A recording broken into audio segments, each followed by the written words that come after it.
Hey everybody, how's it going? If you've seen my other videos, you know that my garden traditionally was just bare soil that I used a rototiller on. Well, what I'm trying this year is something different, which is similar to the Back to Eden approach that's really popular on YouTube. It was actually pioneered by a woman, Ruth Stout, way back, 50, 70 years ago, and instead of using wood chips, she used hay.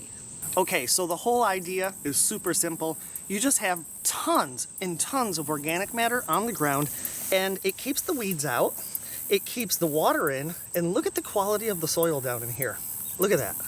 You cannot beat that. And ever since I started doing this, the plants have really perked up. I mean, my plants are beautiful right now. It's August in South Carolina. Normally, a lot of these plants would be fading. Everything's just going gangbusters. Now, what I put down earlier is spent goat hay. That is hay from the goat barns that the goats haven't eaten and they've pooped and peed on it. This load is just a whole bunch of dead leaves. Even the sticks and everything.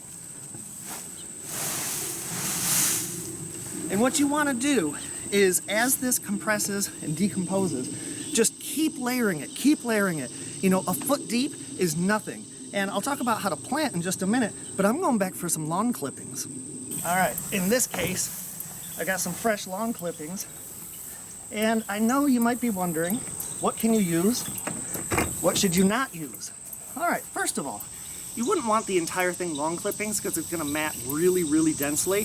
So you wanna vary up your green stuff and brown stuff. So like dead leaves, you want some green stuff. You could throw vegetable scraps in here. As the plants die, I'm just gonna cut them, let them lay down, let them basically compost right here in the garden. Okay, so the reason I'm not using wood chips is mainly just because I have a ton of this spent hay. Now you can see that there's goat poop in here. I'm not super worried about bacteria or parasites or anything like that as far as getting on the food. But basically we have 20 goats and they waste a lot of hay. They pull a whole bunch out, they only eat a little, and then they trample it and pee on it and poop on it. And I've got to get rid of that anyway. And at first that really used to upset me that they're wasting so much hay. But now, this is like gold. This is my new thing. And I mean, I've got this so deep that no weeds can grow through here. Okay, so look, I'm still barely, there's the mineral soil. Okay, so there's the mineral soil way down there. And if you were planting, here's what you would do. Okay, if it's a seedling, you make a hole like this, you get down to mineral soil, you dig a hole in the mineral soil, you plant your seedling, and then basically fill it back up. Now, when it comes to seeds, what you want to do is make a furrow, split open the hay, in this case hay, get it down to mineral soil. Okay, you'd make a big long furrow, and then plant your seeds as normal. Let them germinate.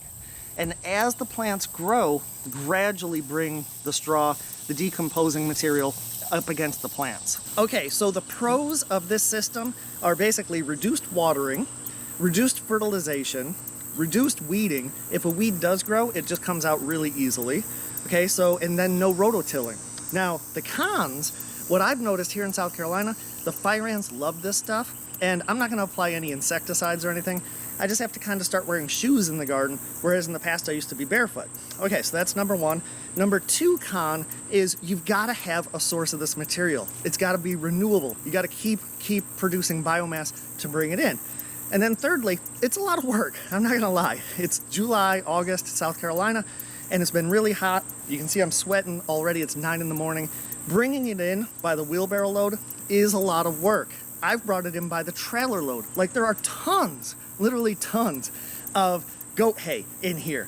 Okay, if you don't have that readily available, it's certainly not worth buying hay or anything like that.